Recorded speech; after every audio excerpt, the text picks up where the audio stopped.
మొత్తానికి ఈ ఇయర్‌లోనే ఈగర్‌లీ వెయిట్ చేసిన 'Mission Impossible the Final Reckoning' release అయిపోయింది ఇండియాలో ఎర్లీగా. 30 ఇయర్స్ ఎంటర్‌టైన్ చేస్తున్న ఈ ఫ్రాంచైజ్ మొత్తానికి ముగింపు అని చెప్పారు. 'డెడ్ రెకనింగ్'తో మొదలైన చాలా అన్‌ఆన్సర్డ్ క్వెషన్స్ గానీ, డౌట్స్ గానీ, థ్రెడ్స్ గానీ అన్నిటికీ కూడా ఈ ఫైనల్ రెకనింగ్‌లోని ఏ విధంగా పే ఆఫ్‌ని అందించారు. ఈ ఫ్రాంచైజ్ ఫ్యాన్స్‌కి, టామ్ క్రూజ్ ఫ్యాన్స్‌కి, యాక్షన్ లవర్స్‌కి, మూవీ లవర్స్‌కి, దాంతోపాటు రెగ్యులర్ ఆడియన్స్‌కి ఈ ఫిలిం ఎంతవరకు ఎంటర్‌టైన్ చేస్తుందంటే పర్సనల్లీ 'డెడ్ రెకనింగ్'లో రైజ్ అయిన క్వెషన్స్‌కి, ఆ థ్రెడ్స్‌కి ప్యూర్ ఆన్సర్స్ అయితే ఈ ఫిలింలో కంప్లీట్ డీటెయిలింగ్‌గా దొరుకుతాయని అనుకున్నాను. కాకపోతే అన్‌ఎక్స్‌పెక్టెడ్ ఈవెంట్స్, అనుకోని సంఘటనలు అయితే మాత్రం ద ఎంటిటీ వల్ల క్రియేట్ అవుతాయి. అంటే ఎంటిటీని మనం 'డెడ్ రెకనింగ్'లో ఏ విధంగా అంచనా వేస్తామో అది కంప్లీట్లీ తప్పు అన్నట్టు ఫిలింలో ప్రొసీడింగ్స్ చాలా ఫాస్ట్గా, ఆ ఏఐ తీసుకున్న డిసిషన్స్ కానీ, ప్లాన్స్ కానీ చాలా టెరిఫైయింగ్గా ఉంటాయి. ఫిలింలో హెవీ టెన్షన్ని ఫస్ట్ యాక్ట్ నుండే బిల్డ్ చేస్తారు. టైం అనేది చాలా ఫాస్ట్గా కౌంట్ అవుతుంది.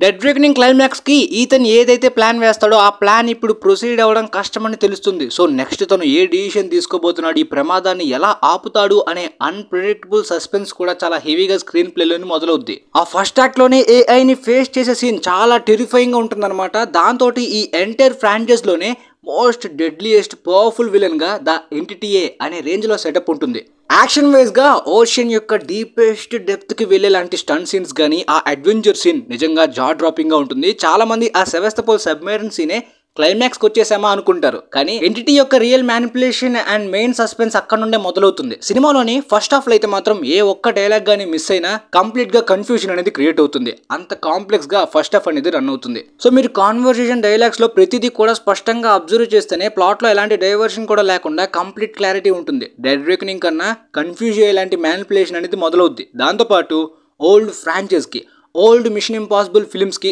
ట్రిబ్యూట్ లాగా అద్భుతమైన రెఫరెన్సెస్ అండ్ సాలిడ్ కనెక్షన్ అనేది రైటింగ్లో ఉంటుంది. చాలా ఇంప్రెసివ్గా ఉంటుంది. చాలా మంది ఓల్డ్ ఫిల్మ్స్ చూడని వాళ్ళకి ఆ కనెక్షన్ మిస్ అవుతుంది. కాకపోతే ఇంత స్పూన్ ఫీడింగ్ ఎందుకు ఇస్తున్నారు, ఆ ఫ్లాష్ బ్యాక్లో జరిగిన ఈవెంట్స్ గురించి, ఫిల్మ్స్ గురించి అని చాలా మంది అనుకుంటారు.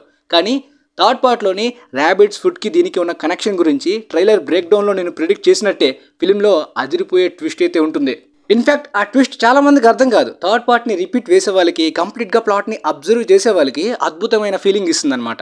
అంటే సింగిల్ వ్యూలో అర్థం చేసుకోవడం కష్టం. 'డెడ్ రెకనింగ్' కన్నా ఎక్కువ సార్లు రీవాచ్ చేసే వాళ్ళకి అంత ఎక్కువగా స్క్రిప్ట్ గురించి, ఆ డీటెయిలింగ్ అనేది ప్రాపర్గా అర్థమవుతాయి. ట్విస్ట్ అండ్ టర్న్స్ గురించి, ఆ ప్రీవియస్ ఫిల్మ్స్ యొక్క కనెక్షన్స్ గురించి నేనైతే ఈ ఫిల్మ్ని బ్రేక్ డౌన్ చేస్తాను మన ఛానల్లో తర్వాత. కాకపోతే ఎప్పుడు కూడా 'మిషన్ ఇంపాసిబుల్' ఫిల్మ్లోని ఒక స్టంట్ అనేది కామన్, జా డ్రాపింగ్గా, స్పైన్ చిల్లింగ్గా ఉంటుంది. అలాంటివి సినిమాలోని 2 ఉంటాయి. ఆ 2 జా డ్రాపింగ్ అడ్వెంచరస్ స్టంట్స్ అనేవి చాలా అద్భుతమైన స్పైన్ చిల్లింగ్ థ్రిల్ని జనరేట్ చేస్తాయి. సీట్ ఎడ్జ్లో కూర్చోబెడుతూ గూస్ బంప్స్ని కూడా తెప్పిస్తే రియల్లీ 62 ఇయర్స్ ఏజ్లో సినిమా కోసం ఇంత డెడికేట్ చేస్తున్న టామ్ క్రూజ్ గారిని ప్రతి ఫిల్మ్ లవర్ కూడా అప్రిషియేట్ చేయకుండా ఉండలేరు. లెజెండ్ అనే వర్డ్ చాలా చాలా చిన్నది. మళ్ళీ టామ్ క్రూజ్ లాంటి యాక్షన్ లెజెండరీ స్టార్ని ప్రపంచం చూస్తుందా లేదా అనే ఫీల్ తెప్పిస్తుంది.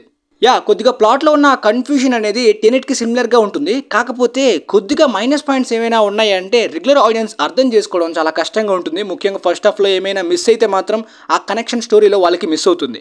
ఇక బీజిఎం అయితే 'డెడ్ రెకనింగ్' ఎంటైర్ ఫ్రాంచైజ్లోని సౌండ్ ట్రాక్లో నా ఫేవరెట్ అనమాట. ఈ ఫిల్మ్లో కూడా అదిరిపోయే సౌండ్ ట్రాక్, కొన్ని సీన్స్లో అయితే మాత్రం గూస్ బంప్స్, హై లెవెల్కి తీసుకువెళ్ళేలాంటి కొన్ని సౌండ్ ట్రాక్స్ కూడా ఉన్నాయి. కాకపోతే కొన్ని హెవీ లౌడెడ్గా ఫీలింగ్ ఇస్తాయి అనమాట. దాంతో సౌండ్ మిక్సింగ్ చాలా హెవీ ఫీల్ వచ్చినప్పటికీ థ్రిల్ని అయితే జనరేట్ చేయగలుగుతాయి. సో ఇది మరీ అంత పెద్ద మైనస్ పాయింట్ అనిపించదు. ఇక విజువల్స్ కూడా రియల్ యాక్షన్ సెట్ పీసెస్తో డిజైన్ చేసి రియల్ స్టంట్స్తో తీశారు కాబట్టి అద్భుతంగా విజువల్స్, ఆ యాక్షన్ సీన్స్ మళ్ళీ రిపీట్స్లో తనివి తీరా చూడాలనే ఫీలింగ్ వస్తుంది. యాక్షన్ జోనర్ని కంప్లీట్గా రీడిఫైన్ చేసిన ఫీలింగ్ కూడా వస్తుంది. అది కూడా ఇలాంటి సాలిడ్ స్క్రిప్ట్ తోటి. సో ఇలా చాలా పోర్షన్స్ని అద్భుతంగా హ్యాండిల్ చేయగలిగారు డైరెక్టర్ క్రిస్టోఫర్ మెక్వెరీ గారు. కానీ నాకు అనిపించిన మైనస్ పాయింట్ ఏంటి అంటే క్లైమాక్స్లో ఇంకాస్త స్ట్రాంగ్ పొటెన్షియల్ ఏఐ ఎంటిటీ మరికొన్ని కొత్త ప్లాన్స్ని ఏమైనా వేసి మ్యానిపులేట్ చేసి మిస్లీడ్ చేస్తుందా అనే ఫీలింగ్ వచ్చింది. దాంతో ఇంకాస్త క్లైమాక్స్ ఎక్స్టెండెడ్ అవుతుంది, మైనస్ పాయింట్ అవుతుంది. కాకపోతే ఫస్ట్ యాక్ట్ సెటప్కి ఏఐ ఎంటిటీని ఎదుర్కొన్న ఆ ఫైనల్ యాక్ట్కి ఎండింగ్ పొటెన్షియల్ ఇంకాస్త డిఫరెంట్గా కూడా ప్లాన్ చేయాల్సింది. ఆ పొటెన్షియల్ కాస్త మిస్ అయింది అనే ఫీలింగ్ వచ్చింది అంతే నాకు.